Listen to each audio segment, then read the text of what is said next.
မင်္ဂလာပါကိုစစ်ကေမင်းရနဲ့ပြန်လဲကြိုဆိုလိုက်ပါညီကိုတို့ရေဒီနေ့မှာတော့ Nori PF5 မှာ free trial အနေနဲ့ရရှိလာတဲ့ Battlefield အကြောင်းကိုပြပြသွားချင်ပါတယ်ပထမဆုံးပြောချင်တာတော့ Virtual ပါ trailer မှာမြင်ရတဲ့အတိုင်း Next-gen console PS5 ပေါ်မှာ run ထားတာဖြစ်တဲ့အတွက်ရုပ်ထွက်ကတော့တော်တော်လေးမိုက်ပါတယ် Formula 9တွေဘိုးရတိုက်တွေနဲ့စစ်မြင့်ပြင်းရဲ့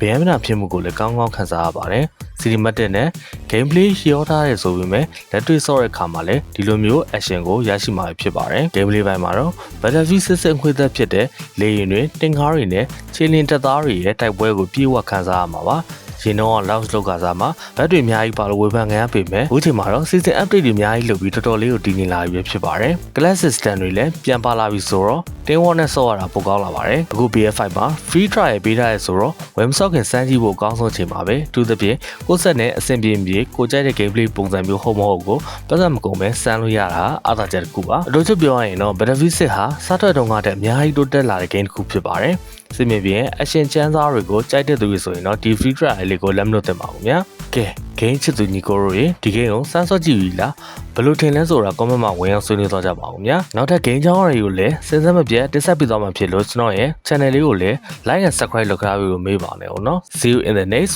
video